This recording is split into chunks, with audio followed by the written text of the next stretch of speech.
resumen imposible de un país imposible de resumir. ¿Qué está pasando? Una pregunta desde la más absoluta confusión. ¿Qué está pasando en Maldita Suerte? Y ahí va, lunes 23 de marzo, a 50 años del golpe, ya comenzaron las actividades y habrá marchas, obviamente, en Plaza de Mayo y en todo el país, en las plazas de toda la Argentina. Acá en la Ciudad de Buenos Aires, obviamente, la convocatoria para la que nos estamos preparando todos es en Plaza de Mayo, pero también en otros lugares de la Argentina, en otras plazas, y no solo en plazas, ¿no? En centros culturales, sí. en todos lados. La actividad está viendo algunas agendas el fin de semana cosas. hubo un montonazo de cosas y cosas maravillosas, de gente súper copada, la verdad. Estuve el fin de semana en la ex ESMA, había una feria del libro que organizaron ahí los organismos de derechos fantástica. humanos. Claro, en el edificio de las 4 columnas, pero es una feria del libro impresionante, lleno de gente, y también en la Casa de la Militancia de Hijos había una feria que se hace habitualmente, pero que coincidía ahora también con este aniversario. Y recorrí bastante, anduve por ahí, llevé a mis hijas por primera vez a la ex ESMA, vieron el avión de los vuelos de la muerte, bueno, un montón de preguntas, porque además lo están trabajando en la escuela. Pero salí este fin de semana de la ex ESMA con de vuelta una sensación de que están pasando cosas, ¿no? De que hay movimiento, de que hay algunas banderas que a pesar de todo sostenemos y estamos firmes ahí. Digo esto porque fui hace unos días, la semana pasada, a la ex ESMA a recorrerla ahí para hacer un informe, pero caminándola solo, sin actividad.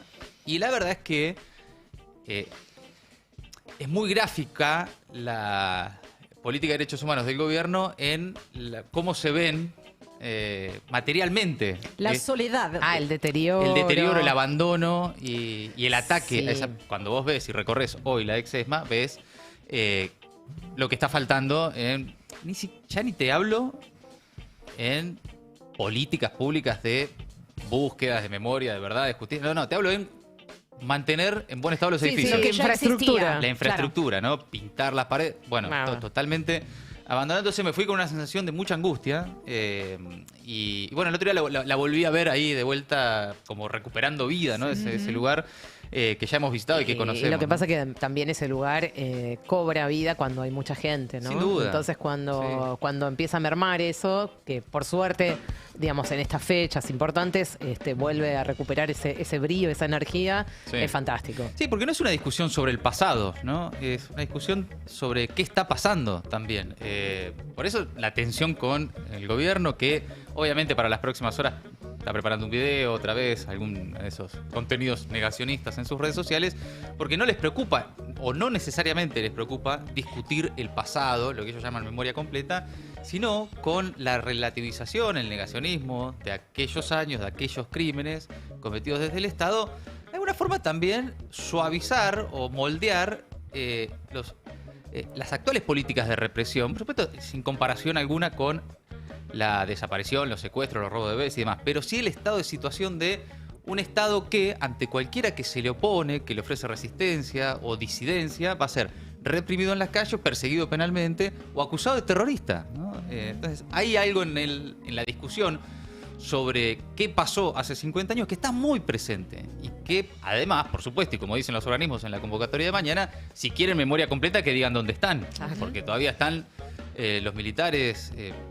presos con vida, algunos en domiciliarias y demás, que tienen información y siguen sin darla. Entonces, si están tan preocupados por la memoria completa, bueno, hay información que podría completar también esa memoria, ¿no? Totalmente. Es verdad que deslegitimar o reescribir la historia permite, habilita en la realidad, que es lo que buscan, no solamente que no coinciden, ¿no? en qué es lo que sucedió en la Argentina, quiénes fueron los actores, protagonistas, victimarios, etcétera, sino que esto les habilita a otro tipo de políticas. Corre, como siempre venimos diciendo, de la internacional reaccionaria, que integra también el propio Javier Milei, es que corre los límites del debate y de lo posible. Y no solamente en lo social, que muchas veces mencionamos eso como viene trastocando el tejido social en lo más profundo, ¿no?, que tienen los argentinos, sino también en políticas económicas. Sin duda, claro. Borrar la historia y volver a escribirla ¿no? A la medida de su antojo y sus intereses, permite esto. Sí, por eso es importantísimo este 24 de marzo, como todos, ¿no? Pero por el contexto, ¿no? En el que los puntos de contacto son evidentes. Más allá de que para mí no se puede comparar, ¿no? Y esto ya lo hemos discutido en algún momento cuando a Macri mismo se le decía Macri basura, vos sos la dictadura. Bueno, no, lejos estaba, aunque relativizaba el número de desaparecidos y demás, de ser la dictadura. Porque el terror de aquellos años no tiene comparación, ¿no? Sería subestimar el recuerdo, la memoria y la lucha de aquellos años, creer que hoy las cosas son iguales o que hay un proceso dictatorial. Bueno, sin embargo, el círculo que intenta cerrar el gobierno cada año, en cada 24, atacando la memoria, justificando la represión del pasado, es para también construir legitimidad y aval a la violencia del presente que despliega el gobierno de manera permanente, lo vemos todo el tiempo, y utiliza también, en donde sí hay puntos de comparación y de contacto, en términos discursivos pero también operativos, es en la utilización del programa de la seguridad nacional como herramienta para enfrentar hoy, bajo la matriz del antiterrorismo, ¿no? De vuelta el combate al narcotráfico, ¿no? De vuelta a Estados Unidos organizando los países de la región con ese mismo discurso antiterrorista, la construcción de enemigos internos de manera permanente acá en la Argentina.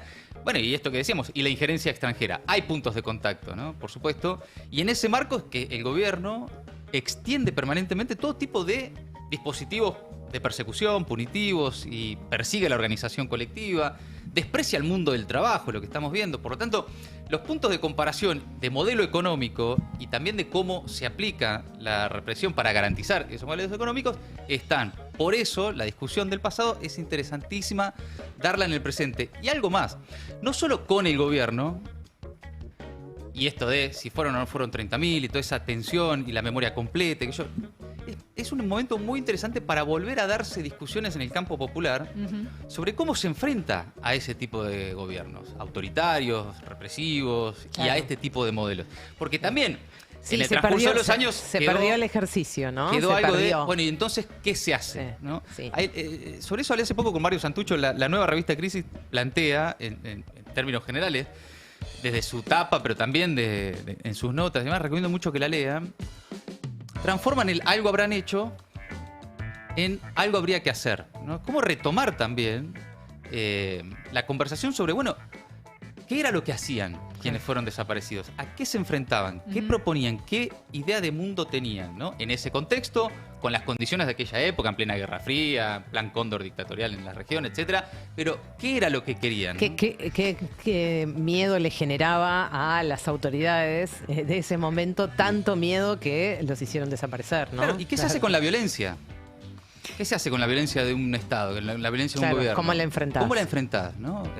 Por supuesto, la historia lo que ofrece es aprendizajes también, ¿no? Claro. Nunca es siempre de la misma manera, pero sí es interesante para pensar, bueno, ¿y entonces qué? ¿No? Y no solamente un corpus de ideas, sino una dinámica de lucha. Del mismo modo que efectivamente yo creo que es legítima la comparación en su dinámica, digamos, de aquel periodo con este periodo, no en exactamente lo que está pasando en el día a día, pero sí en esa dinámica de lo que se permite y lo que se busca. Yo creo que nosotros también, frente justamente a un gobierno que tiene una clara deriva autoritaria, que no es Sin dictadura, duda. pero tiene una Sin clara duda. deriva autoritaria. Ahí también me parece que hay una inspiración que no es solamente recuperar los ideales de aquella Claro. generación que fue borrada, sino también esos mecanismos que permiten la lucha. Bueno, en el Destape, si ingresan en el destapeweb.com, hay un especial extraordinario, 50 años de la noche más oscura, con muchas notas. Estaba viendo ahí la de Giselle Tepper, un 24 de marzo con más de 2.000 genocidas en sus casas. Giselle, hay un trabajo en las redes del Destape es muy bueno, fantástico lo que está haciendo G. que salió por los barrios donde Sí. están los genocidas con domiciliarias, que salen, por ejemplo, a hacer Aquajim, uno de los pilotos de los vuelos de la muerte, anda ahí por el barrio. sin que nadie sepa quién carajo es, pero Y está yo ahí dando me vueltas, ¿no? sorprendí, y me sorprendí gratamente con algunos testimonios de la gente que a la que Giselle le pone el micrófono, sobre todo por los barrios, porque Claro. uno tiene un prejuicio en relación a eso, ¿no? Claro. Hay determinados barrios que uno piensa que los habitan, personas que, digamos, están bastante lejanas a nuestra Sí, posición, la a forma de ver las cosas. nuestra mirada del mundo, Sí, para claro. ponerlo en esos términos, y yo me quedé muy sorprendida con esos testimonios. Bueno, también una nota de Gabriel Santana. Son hijos de desaparecidos y llevan un empresario a juicio. 4 hijos que por mucho tiempo no conocieron en detalle lo que les había pasado a sus padres, a pesar de crecer con ese vacío. Hoy lograron llevar a Emilio Parodi, jerárquico de Molinos Río de la Plata, al banquillo. Bueno, por supuesto, toda la historia de la pata civil está bien cubierta también en este especial del Destape, con varias notas. Veo de Marta Dillon también, que vuelve cuando aparece un desaparecido, desde la mirada de un hijo. De Fabiana Solano también, la memoria en la era de la inteligencia artificial. Bueno, les recomendamos que ingresen al Destape, a la web, a leer estas notas, este especial 24M, 50 años de la noche más oscura, y también en las redes con muy buenos contenidos como este que mencionábamos de Giselle Tepper. Mientras tanto, para quienes ya quieran hoy, por ejemplo, ir a la plaza, La Poderosa convoca a una vigilia en Plaza de Mayo. Vigilia por la Identidad, 50 gargantas contra la impunidad, un evento que comienza ahora a la tarde, este lunes, consolidándose ya como un espacio de resistencia, de memoria, de construcción colectiva frente al negacionismo. No es la primera vez que lo hacen, ya hace varios años. Comienza ahora, en este momento, está empezando con algunas intervenciones artísticas en la plaza, y a partir de las 4 de la tarde se pone en marcha una programación que va a incluir shows musicales en vivo, paneles de debates con referentes de la cultura, del deporte, del periodismo, de los derechos humanos, todo hasta la medianoche del 24 para recibir el 24 con una vigilia en Plaza de Mayo. De hecho, la invitación, por ejemplo, entre muchos referentes, de El Indio Solari. Escúchalo. Habla Indio, quería invitarlos a una vigilia por la identidad, donde se conmemora el Día de la Memoria por la Verdad y la Justicia. Esto será el 23 de marzo, a partir de las 16 horas en Plaza de Mayo. Les mando un abrazo a todos y ojalá seamos muchos. Bueno, ahí en Plaza de Mayo la convocatoria del Indio, pero de muchísimos más que van a estar. Acá tenemos la lista, es Sí. enorme, todo. cantidad de gente, de periodistas, de Sí. músicos, de actores, actrices, bueno de para todo, ir. ¿no? Referentes sociales, todo, es bárbaro.